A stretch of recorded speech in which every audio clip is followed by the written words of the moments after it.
right, so we're back for another week. I promise everybody that this episode will be a lot more tamer than the episode last week. Boy, did I get a lot of comments about that episode.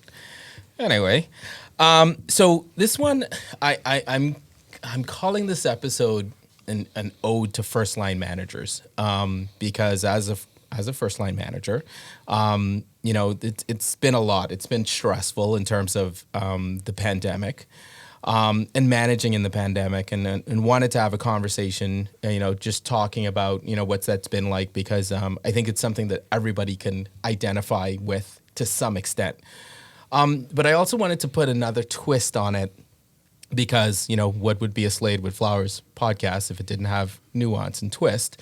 But also talk about not only the pandemic, working from home, but, having different generations in terms of the Gen Xers and the Gen Zs working together in quote unquote harmony, and what that's like. So what I did is I invited a cast of crew. You'll see these gentlemen that are here.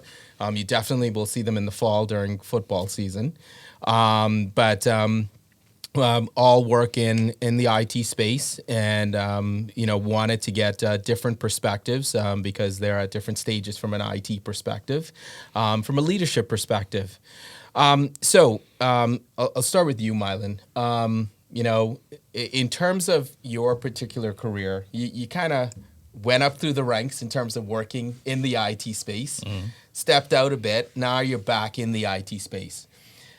As you've kind of traversed your career, what are some of the changes that you've seen when you were a young wolf, when you were a young buck coming up through, to now when you see Zillennials or Gen Zs, in terms of the workspace? What are some of the things that you're seeing that has been the differences? I think one of the main differences I've seen, well, not to speak on you specifically because you were my first manager, but just in terms of the relationship between the manager and employee is a lot more. It's a lot more.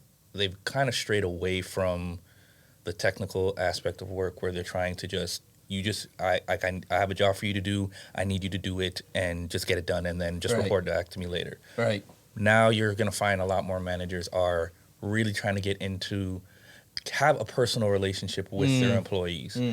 Just so it's a better understanding of, what buttons can I press with this person in order to get this out of them. Because in the spaces where where we are in society, where we're talking a lot about mental health and like people's triggers and things of that nature, you have to start as a manager, you have to start opening your mind to that. And I find that when I left, it was more by the book, get this done. We're I don't really care about you personally, but now I need to know what's going on with you. What are you feeling? How are you feeling? Are you overwhelmed? So it's there's more of a conversation of that. I think more so now we're trying to get to a place where we're trying to make it the easiest place for a person to put in their hours. So the focus is more from a technical aspect, or I would call it managing, to more leading with emotional intelligence. Exactly. Right? In terms of really understanding where the person is coming from. So with that being said, do you find that the interactions with the Gen Z population, when, for instance, you guys used to sit around and at lunchtime and kind of have conversations, do you find that because of maybe social media, that they approach their job or their roles differently, or their career progression? Do they look at career the same way that you did, in terms of their career progression? No, I think this generation is much more concerned about themselves in terms of getting to where they need to get. I look at myself, I probably looked at a job where I'm just okay, I'm going to be here. I want to put in at least 5 years and then try and work my way up. Yeah. Generation Z, they're okay, I'm going to be here for a while. Oh, this is I don't like how this is. I don't like how this manager talks to me. I don't see myself I don't see myself progressing here. I'll only work here for a year and then I'll go somewhere else. Right. Because you have those conversations and you look at the resume, it's you've been here for a year, you've been here for 6 Yeah, months, yeah. and you've been here for, and that was looked at as like a no-no. A career jumper, yeah. Exactly. Yeah. And it's just like, man. now the Generation Zers is just like, I'm gonna go where I'm valued. Right. That's so the stigma in terms of, because that was a big stigma in terms of if you had like 1 year, and you're saying now that because it's happening so much with the Gen Z population that it's no longer a stigma, that it's right. And another thing is, like, I think they're just understanding. I think something that Generation Z understands a little bit better than my generations and maybe the generation just after me. They understand that they're the essence of time. Like, they don't have to have it all figured out, and they're not trying to have it. They're not trying to have it all figured out. I'm just trying to collect all these experiences, and then when I'm ready, then I can sit down and settle down, so to speak. So do you think that the fact that they're willing to leave a job because they don't like a manager or they don't like the space, do you feel it's because they're focused on themselves from an EI standpoint, from an emotional intelligence standpoint in terms of what works for them? Or do you feel it's because of social media and the disposable culture? I think social media definitely has an influence on it, because you got kids that are making millions of dollars opening packages, playing video games. So it's just like, do I need to sit here and take this from you? I can go home and play Call of Duty right now and make some money. So it's just like, or I can start up a YouTube page, or I could start up something on. I can start up an online store. Don't say podcast. I don't want to be another cliche.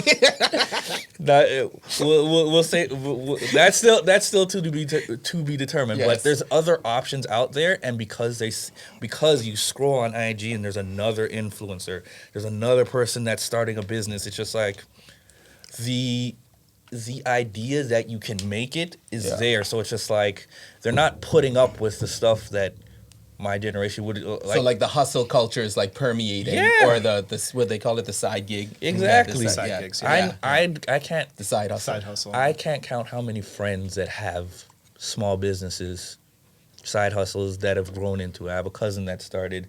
He used to work at a phone company. You can plug him if you want. Flash forward video management. He started at a phone company, and he just looked at it where he's just like, listen, I'm not trying to have to deal with these guys forever. So he used to play basketball and used to take his little iPhone and make highlight videos for everybody in his league. Okay. And then he parlayed that into buying equipment and making videos for independent basketball league. And then slowly but surely he started building and building and building, and now he's doing his own thing. Nice. You know what I mean? He's doing it, and I've seen that more with the younger generation than anything else. Okay. So Kevin, as and I'll come back to you, Miles, because I do want to talk to you about one more thing. But now that we're on this note of EI and emotional intelligence, for you as a first line manager, in terms of your development, was that something that you felt that you inherently had and you naturally kind of just, organically came into it? Or it was like, here's my audience. I need to make sure that I'm resonating with them, or I'm modulating my tone and frequency with them? I think when you first start off being a leader, you don't really know what to do in that sense. A lot of that stuff is instinctual. But the thing that helped me is I was a pretty successful account manager, and I just applied the same principles where if I have a team of 15 people, I have a team of 15 different key accounts that I got to make sure from an emotional standpoint, things are going well. So like Milan said, the transition nowadays is more so the conversation of how are you feeling? And being able to give constructive feedback on top of that.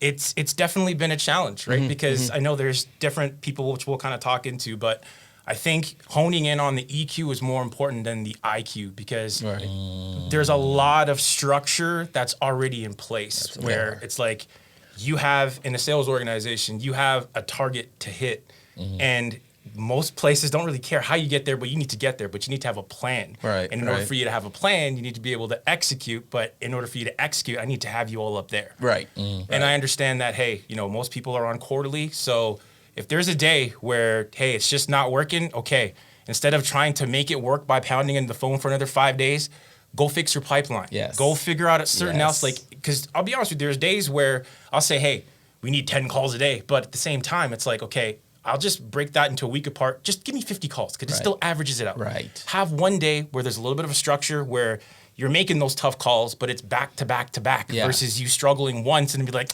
this isn't going to work out.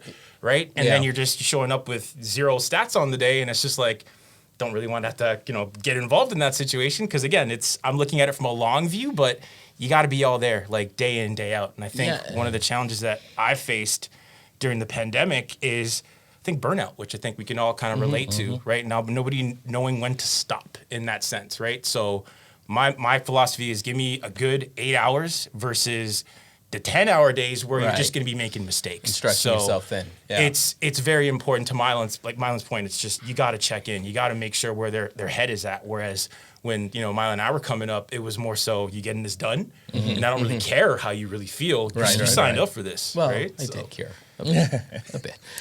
So you bring up a good point in terms of burnout. So Milan is the only IC here, individual contributor.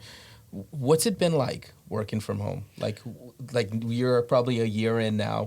What's that experience been like for you? Honestly, I was vehemently against working from home when I was at the office.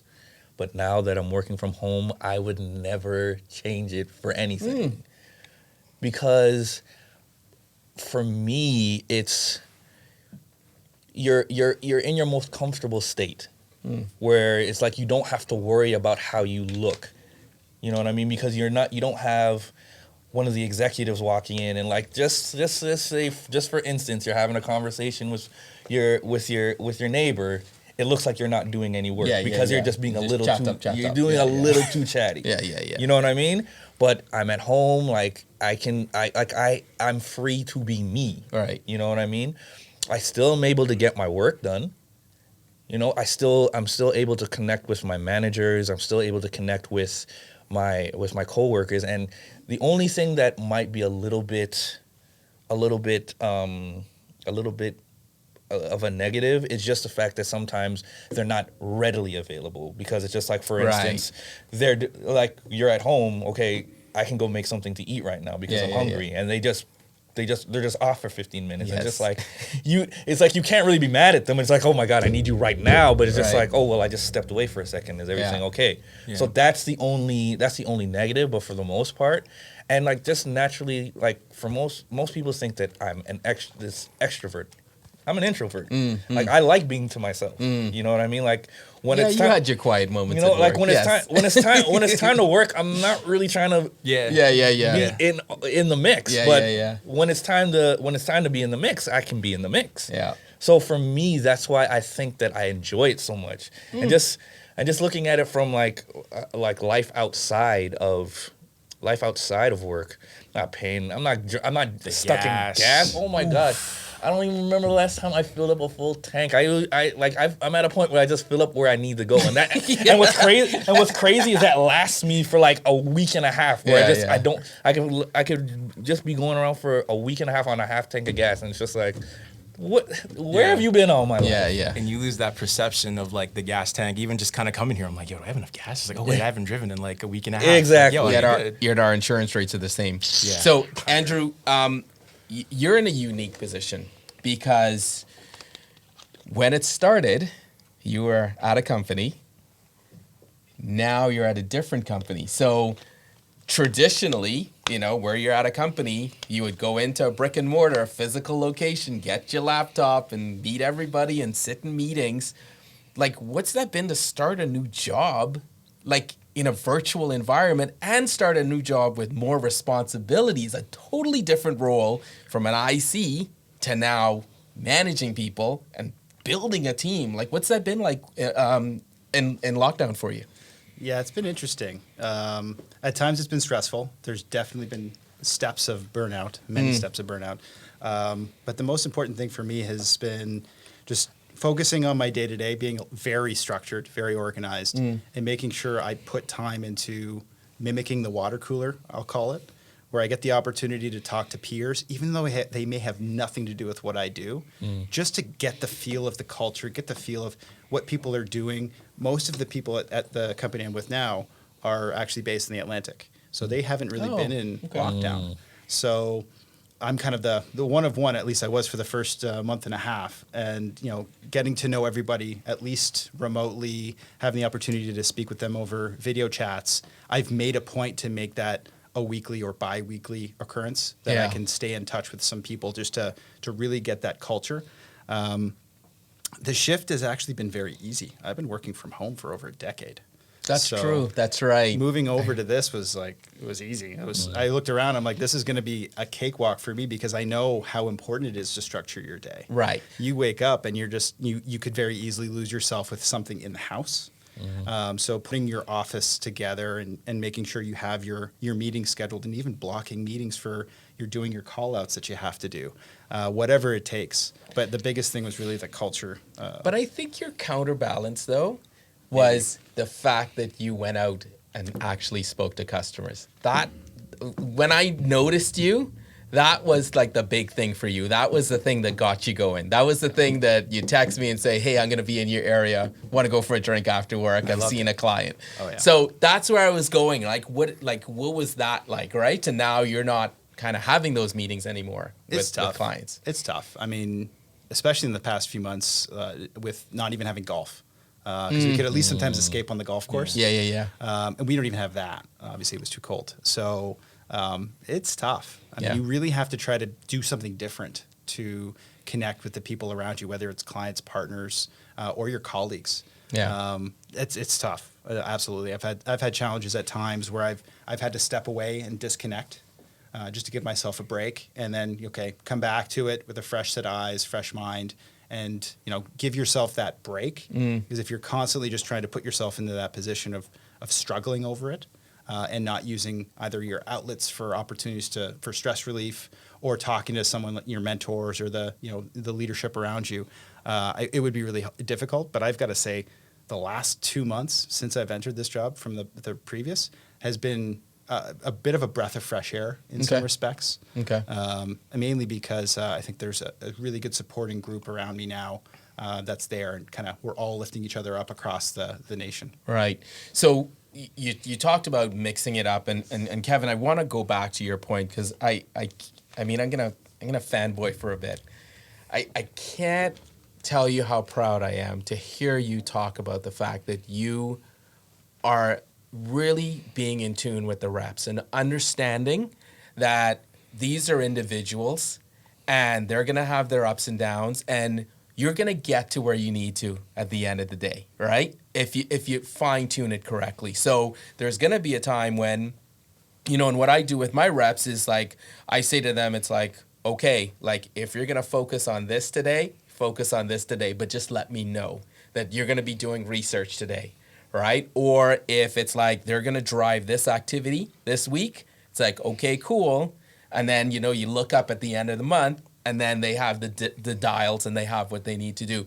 And I think that allows them to have ownership in it, right? Because if I'm dictating to you all the time, you're going to be like, he's just telling me what to do. So I'm just going to do it. And if it fails, he told me what to do, right? Now you're telling them, this is your office, right? This is kind of how you drive it. So I'm really happy to hear that that's the approach that you're using, because that helps retention rates too. It's the power of the pre-wire. Just let me know what your day looks like, right? And with the power of technology, it's very easy to just hop on a quick, via Zoom or whatever, call mechanism your organization use, just to do a quick checkup, specifically during, like lockdown and the pandemic, because you don't know where people's heads are at. So I try to stay up a bit earlier, so I'm the one that sends all the objectives for the day for everyone, the numbers and stuff, just so that everyone knows that, like, and they already know this already, that like I'm up and I'm ready to go. Like, where are you at? So I love the engagement, and I love just letting me know. To your point, if it's going to be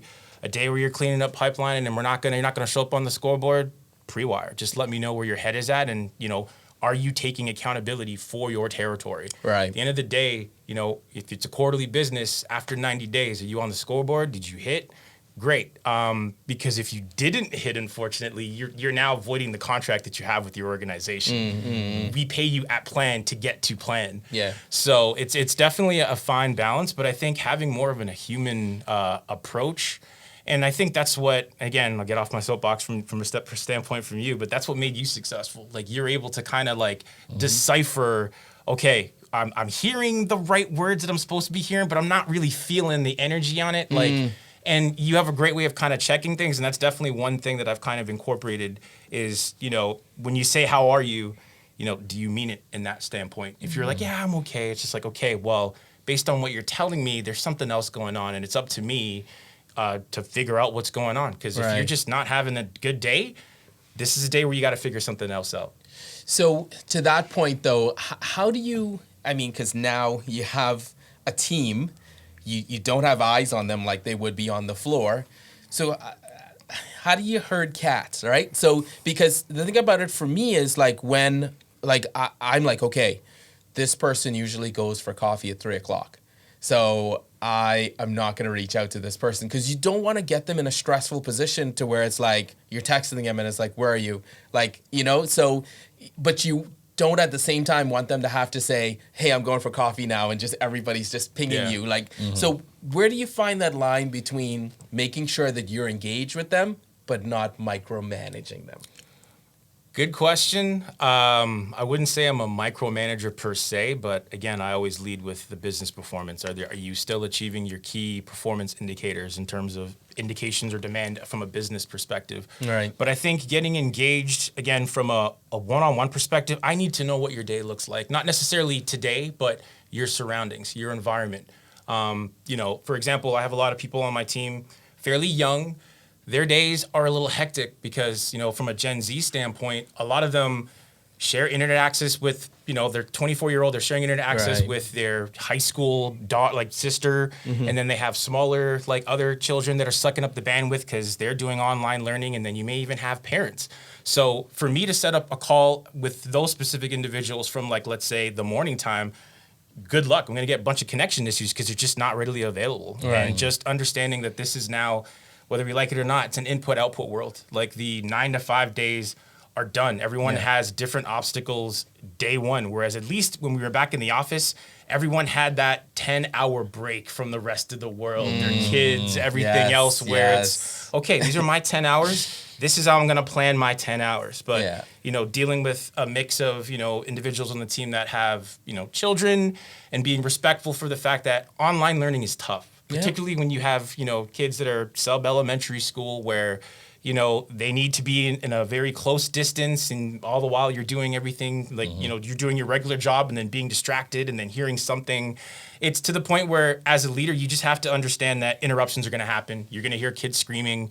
You're going to hear everything else in. But I feel like getting a better understanding of what those 10 hours at home look like, I can kind of build my schedule around there. And I've noticed Gen Zs, for example, they're the ones that will send emails 9 p.m., 10 p.m., 11 p.m., because that's their on time. And it's fortunate, depending on the region that they support, it works for them. Yeah. So just being able to get an understanding of what does your day look like in your house, in your room. And it's definitely been eye-opening for me. Yeah, and I love the thought about setting the tone, because I would say, when I was managing you guys, if I sent an email at 5:00 in the morning, you guys would be like, this dude needs to get a life, what's going on? But now, when I do it, it's like they know that I'm setting the tone for the day to say, this is what we're focusing on, or hey, because we got, people on the West Coast, in terms of my leadership team, it's like, hey, I got this last night. There's going to be questions. Let's make sure that we have a 3-hour head start, so we can now have those questions. We can answer those questions. So you had mentioned the mix. What is roughly your mix in terms of, you don't have to get into specifics, Gen Z but versus, so I would say, as a whole, 30% of my team are in the Gen X category. Okay.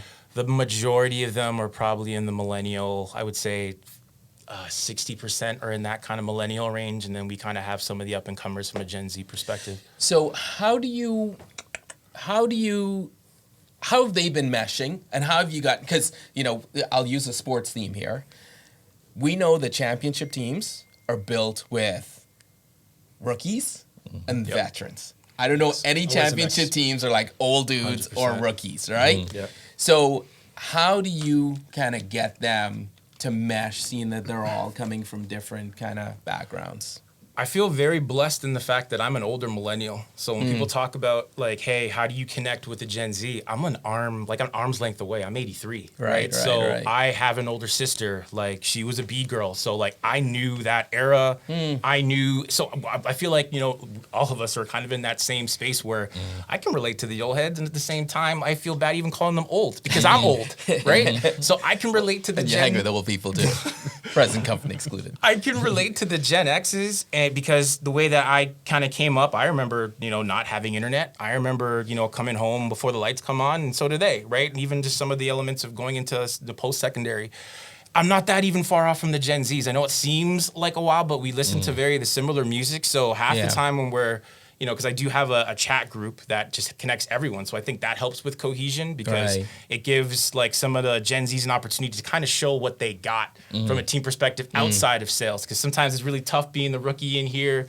So any way that like a Gen Z can kind of add value, whether it's, this is a cool little thing. And I've noticed it's very hard for Gen Zs to get on the phone and kind of connect with customers. Yes. They want LinkedIn Navigator. Yes. And I'm like, and I've had this debate where it's like, okay, I can see the benefits. You still need to build the relationship with them. They're texting all the time. Exactly, That's right? Their So- method of communication. And a lot of them are good at it. So Yeah. it's a development opportunity for myself because I'm still kind of stuck in between the two worlds where there's Right. a business objective and, if I'm talking to my leader who's a Gen Xer, it's like, okay, well, I'm in a situation where, hey, I'm kind of caught in between because I get the value of what they're doing, but at the same time, Right.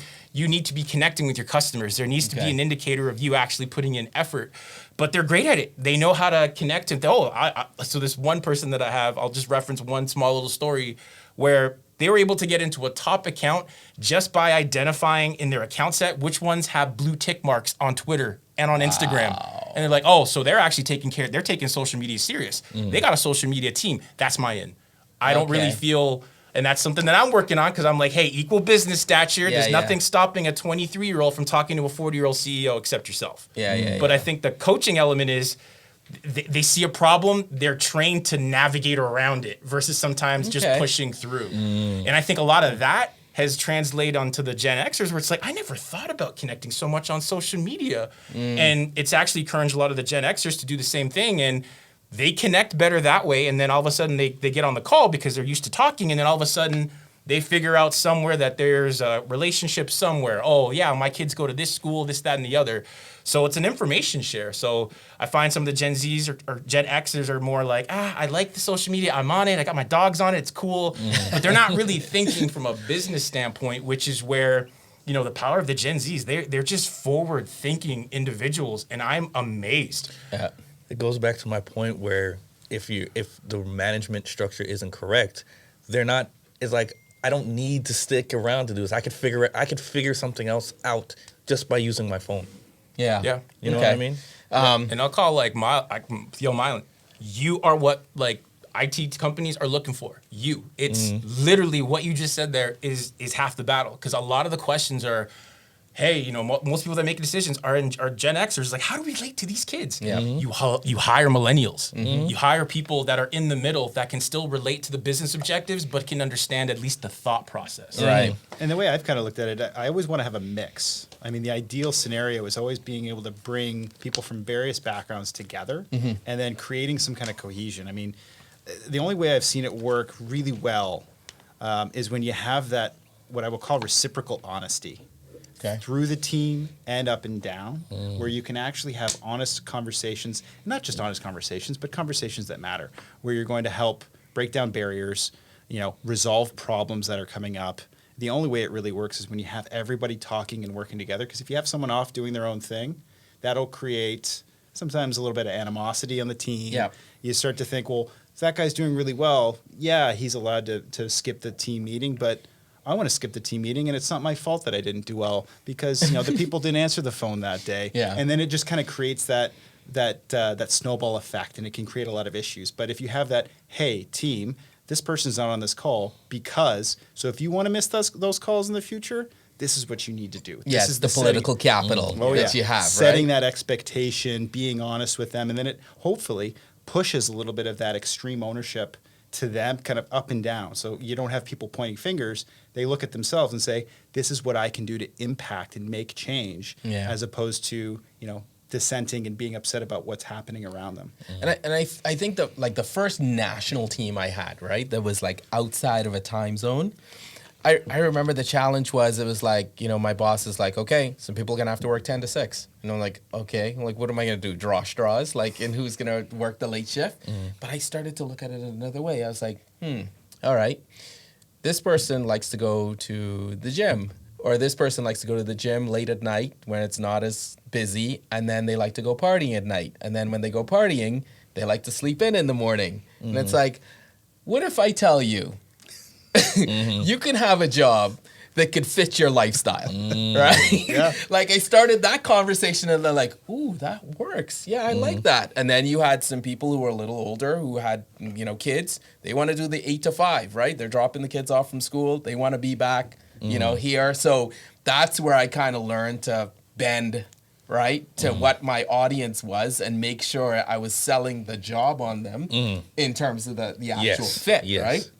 So, Andrew, I want to come to you because now you've heard Kevin talk about his team, what that team looks like, him getting to that point to where that team is like that good mix. You're in a unique position because you're building out a team. And building out a team is more than getting people together. It is, you have to create an ethos or a central theme and then look for the right people that would fit that, right? Like with my team, when I talk to my team, and 90% of my current team was onboarded virtually. Some of them I've never met. And one of the conversations that they have, they're like, we're all different, but we all get along. Like we really like each other, but we're all different. And it's like, yes, because I saw a central theme that was running through all of you, that I knew that there would be some connective tissue there. So for you, I'm not going to ask you first what your ethos is, but I want to kind of dial it back to when you then are looking for somebody. What are some of the soft skills that you're really looking for, that you're like, okay, that would be a good culture fit in terms of the organization or for your team? Yeah, great question. I actually have that ethos if you wanted it. Well, we can get there. We'll build. Let's build to it. Let's go granular. Yeah, let's do I know it. you like 30,000 and down. But Yeah, exactly. Let's go the other way. Yeah. What am I looking for? There's a few things that are really important, I think, in anybody, whether they're going to be sales or solution architects, service delivery. There's a certain willingness to take the initiative and lead conversation. There's basic kind of hard skills, education I don't see as necessarily, frankly, as important. They need to have a certain level of education. Yeah. But I think we make a mistake thinking that someone has to have an engineering degree to be a systems engineer, or someone has to have a business degree to be in sales. I think we should be a little, I find myself being a lot more open in that respect, and instead focusing on the conversation I'm having with the people I'm interviewing or talking with, and thinking about, does this person sound like they will be able to, in COVID times, have conversations with people and go where I can leave them autonomously. That's one of the most important, where I know that they're going to go do the work, get the job done, and I don't have to micromanage them. But they're still going to be looking to me to help guide and develop and build a plan, set expectations. That's typical The framework. expectations, Yeah, I think, for yeah. us. But where I know that they're going to go figure it out. And one of the things I've said to everybody that, so far, 2 people that I've hired that kind of work with me for me. I say I work for them, frankly, but what I say to each of them, what I've said to each of them is, I didn't hire you because you knew it. I hired you because I knew you could figure it out. Or we hired you because we knew you could figure it out. Absolutely. So if you don't know the answer today or tomorrow, that's okay. We're going to work on this together. You're not on an island. We're going to figure this out. So I think it's more soft skills in conversation. Do I get along with these people? Because if I can get along with them, I feel like anyone who's a client or a partner will as well. That's pretty much it. Those are the basics, Okay. I think, for me. And directionally, like, what's your North Star in terms of like your ethos, in terms of the central theme that's running throughout, what you're looking for in terms of the DNA for your organization, for your business unit? Yeah, we want people who have, I mean, there's the technical stuff, there's the ability to sell solutions, not products. But what I'm really looking for is people with a growth mindset.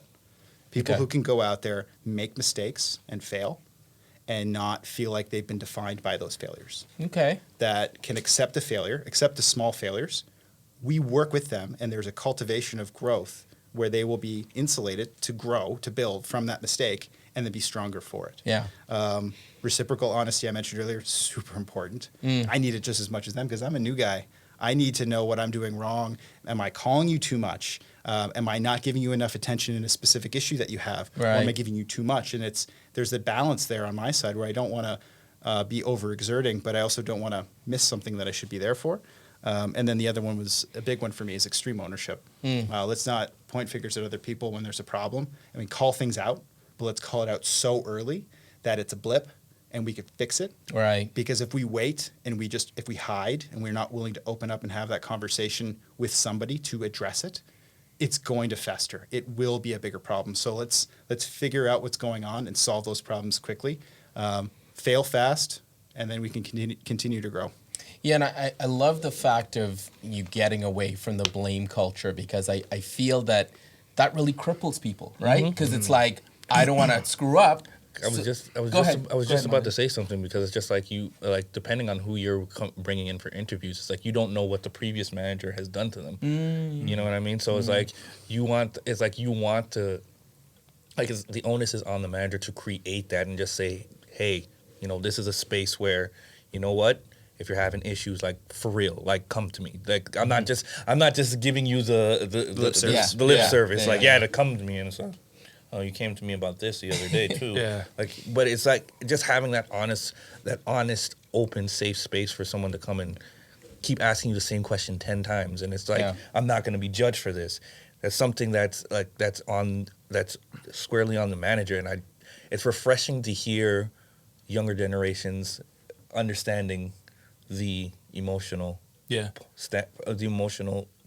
intelligence and emotional importance of understanding that. So just hearing that is it's like amazing. It directly relates back to what you were saying earlier. I mean, the Gen Zers are out there. They're seeing anyone else making money doing what looks like no work on their phones, and I made a connection. I didn't even say I saw it when you said, well, they're just going to go off and do something else if they're not happy where they are. If they're not happy where they are, I think that's a factor of them not feeling loyal to where they are. And I directly see that as a correlation to the first line manager and the position that they've created, or the atmosphere that they've created on that team.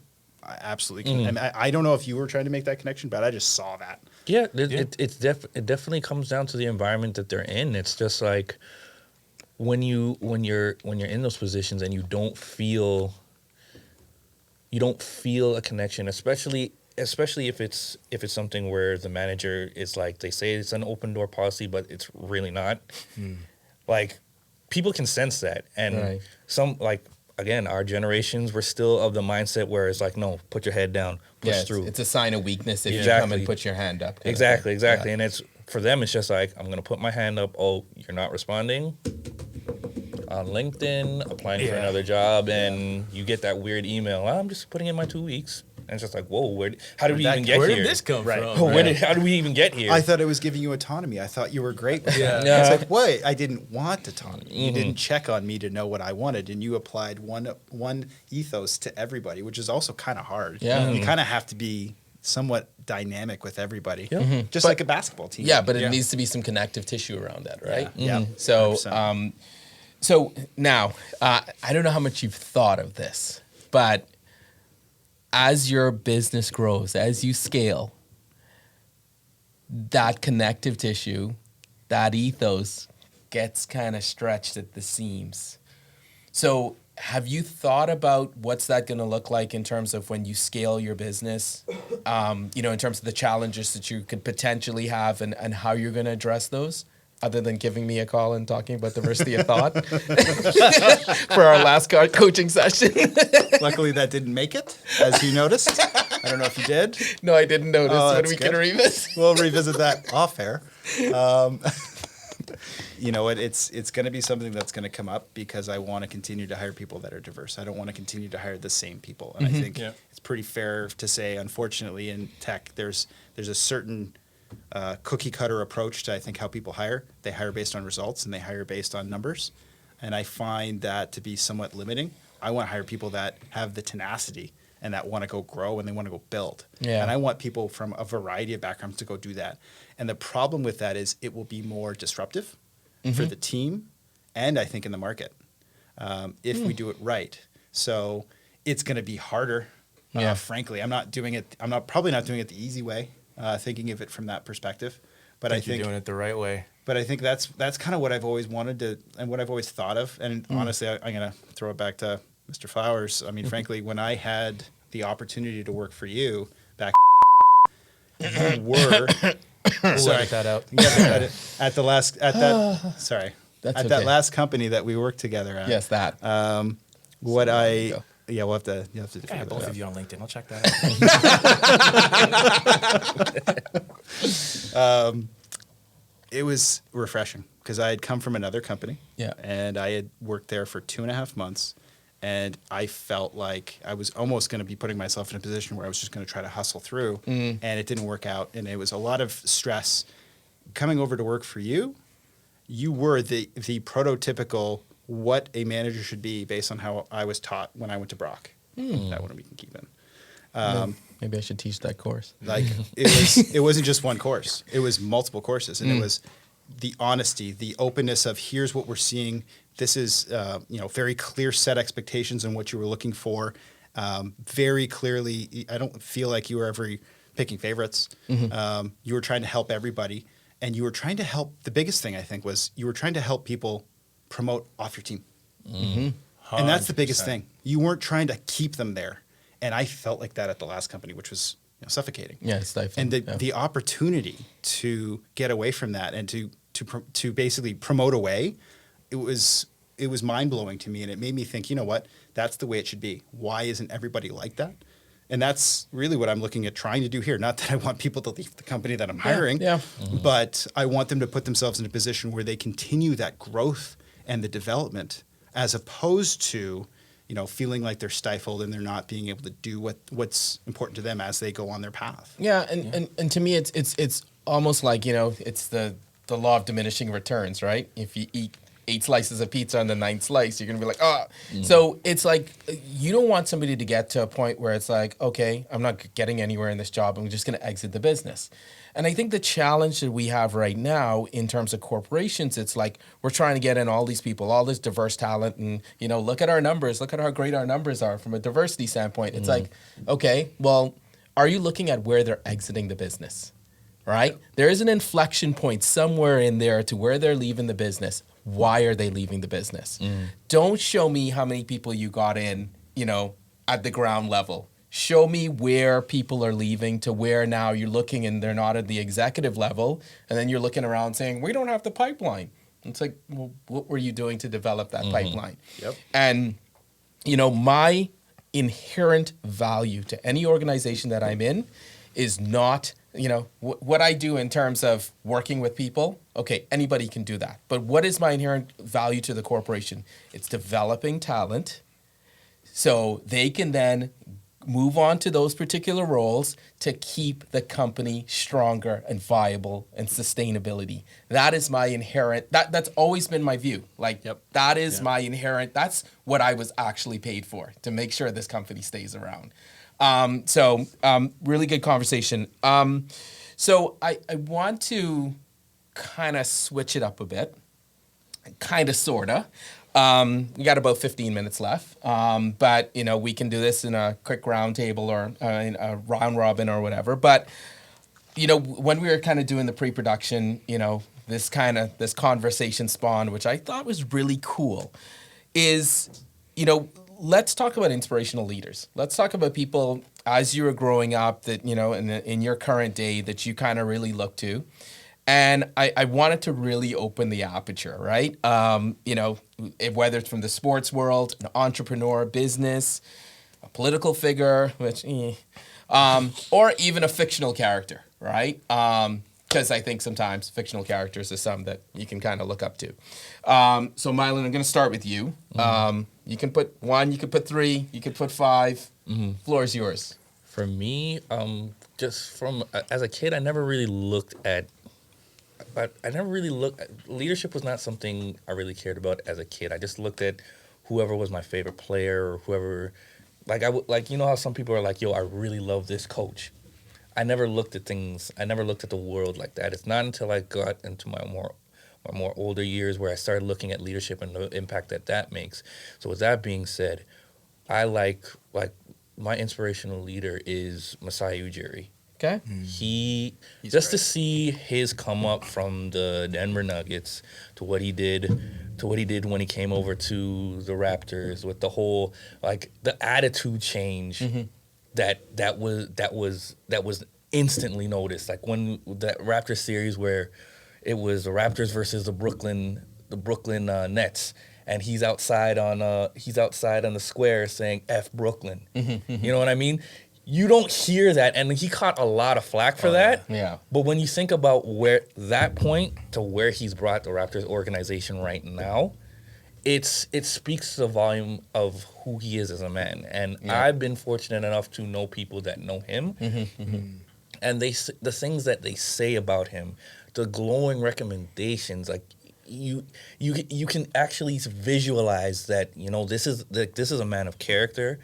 He's a man of integrity. It's someone to follow. If you look at, I don't know if you guys have seen the Giants of Africa on Netflix. No, I haven't. Where he's been developing basketball players in Africa. All right. And like usually when he has that Nelson Mandela thing, like the Nelson Mandela night where he brings in, they make it a big celebration. It's one of those things that leads to his leadership, where his vision isn't just one thing. Like he's literally trying to, like he's using the NBA as a way to expand and make the world better for so many other people. And I really appreciate the times when he gets on the television and he speaks, because he speaks like at the core he speaks of love. And with leadership, like there's a lot of leaders that you look at coaches.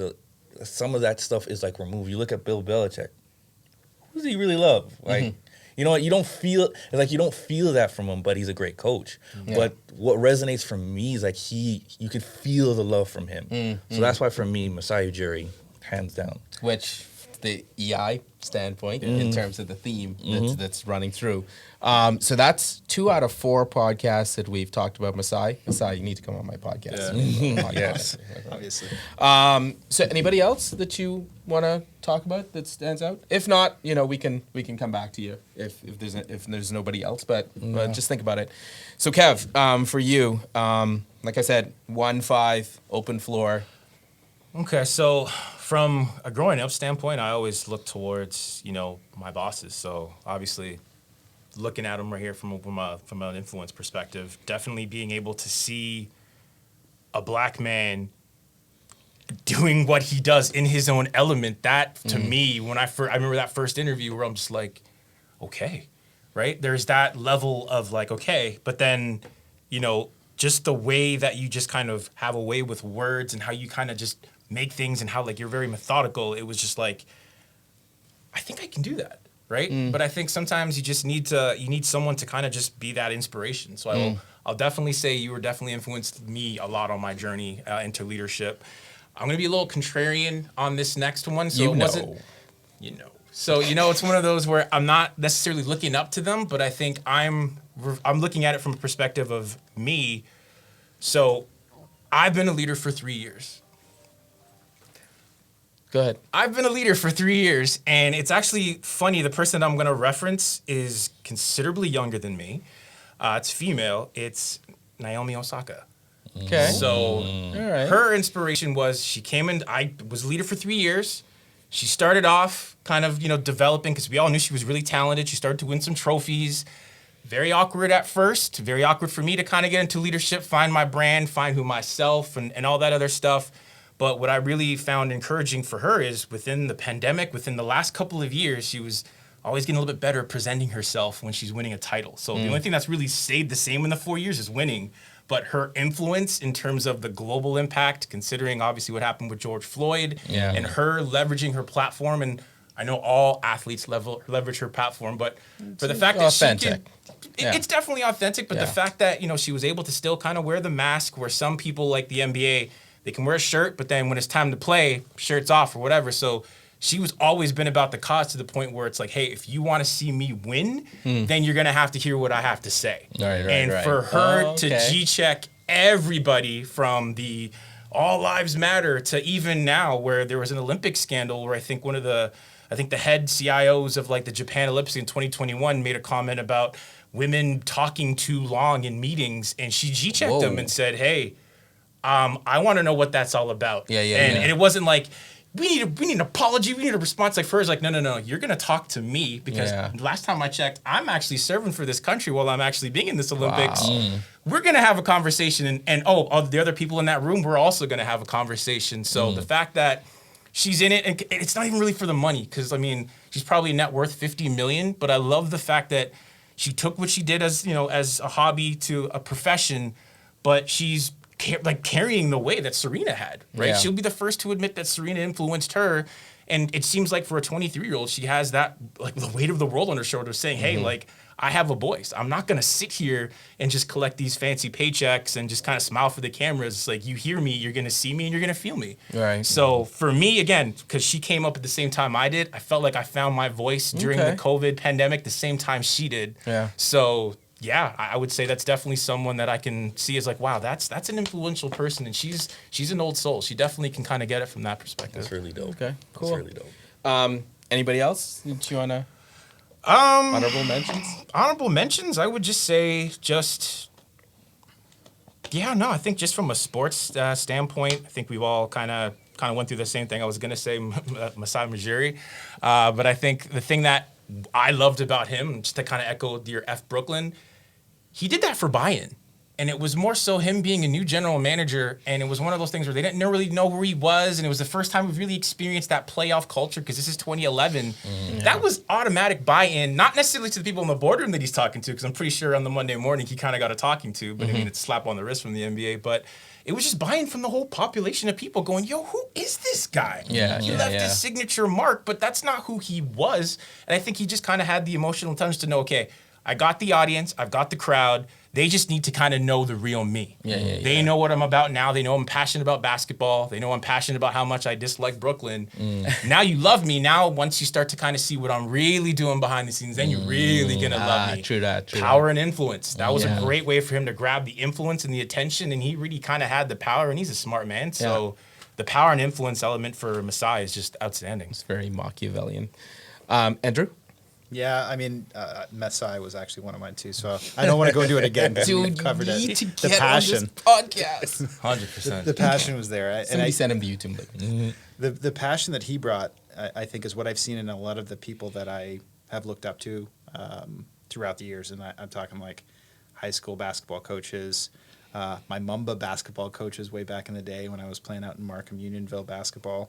But then even in some of the college sports, I love college basketball. I watched, obviously, we know the last 3 weeks, Hey, every single you game. You want to come and watch the game? You got a meeting right now? You don't, Come on. you mean? Come on, meet me at the bar. Let's watch the game. Got to take those days off, especially when the March 17th. It's a perfect combo. But yeah, Coach Williams, he just retired, and I'm a big North Carolina Tar Heels fan. Cowboys. Was he a safety? No. He's just was number 31? Nah, let's not go there, bro. All right. Sorry, go ahead. His motto is hard work.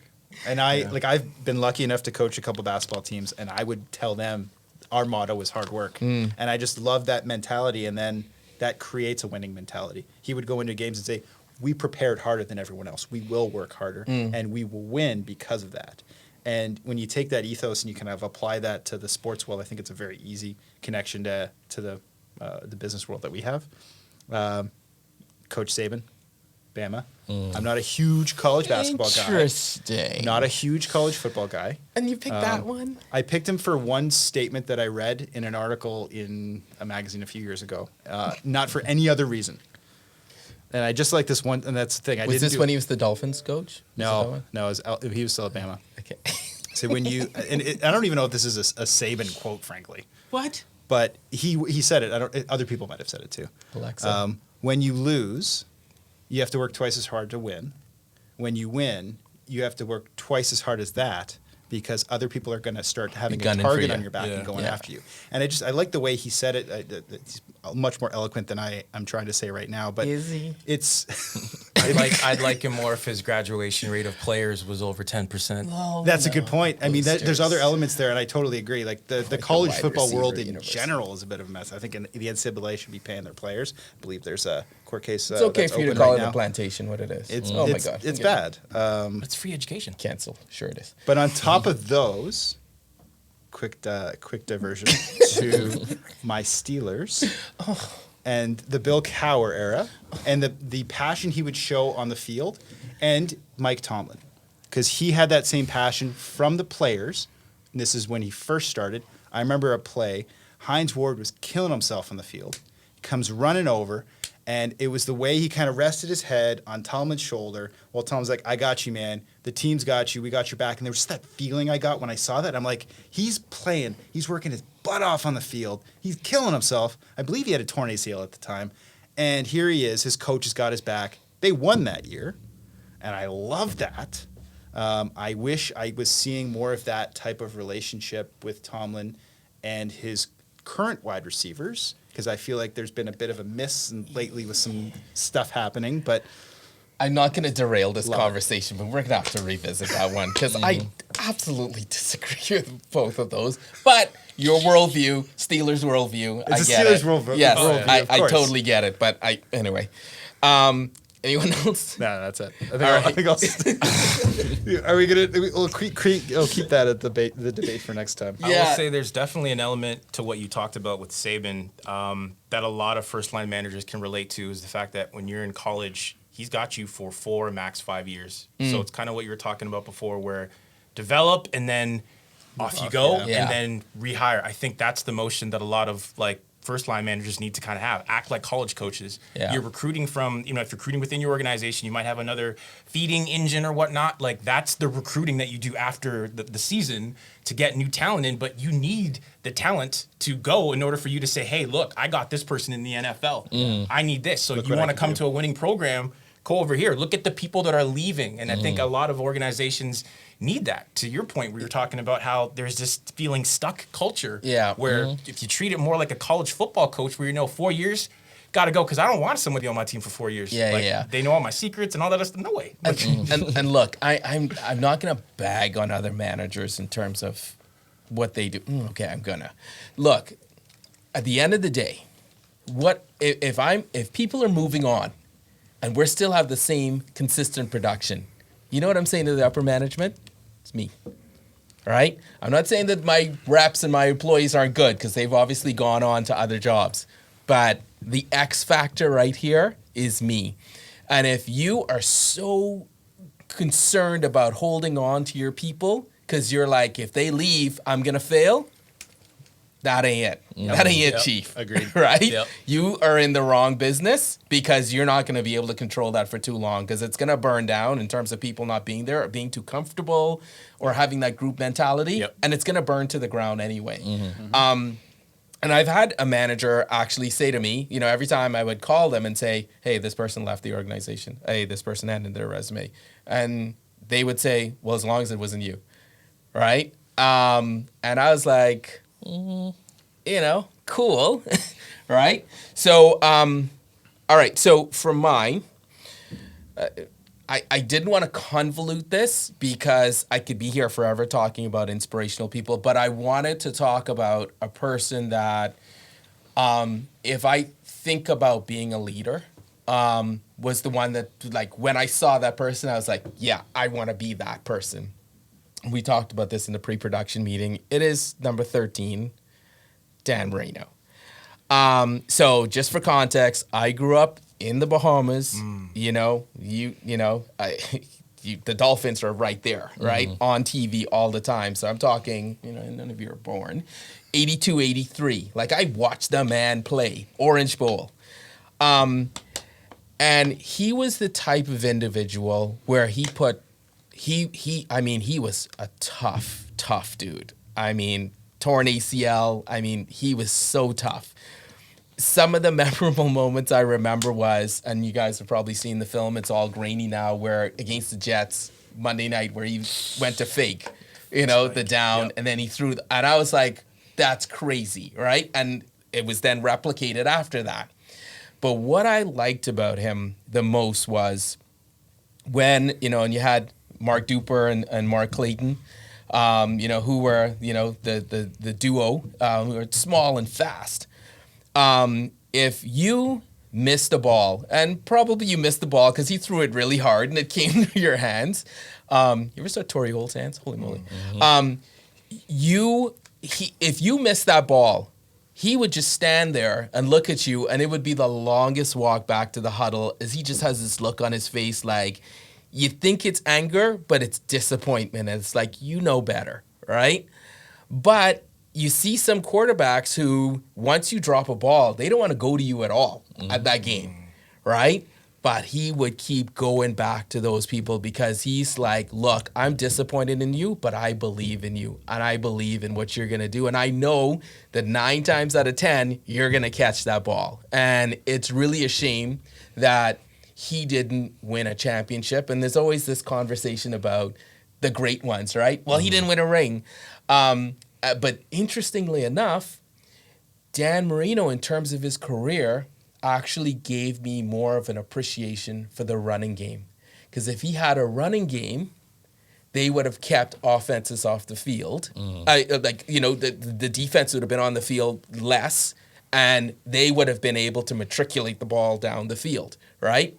We've seen that happen with the Bills, right? The Bills they had Thurman Thomas, but they didn't have a running game, right? How many teams have we seen, Super Bowl teams, that had a good running game, a crappy quarterback, and they're winning with a good defense, right? So I know we digressed a bit on the football one. So I'd say Dan Marino.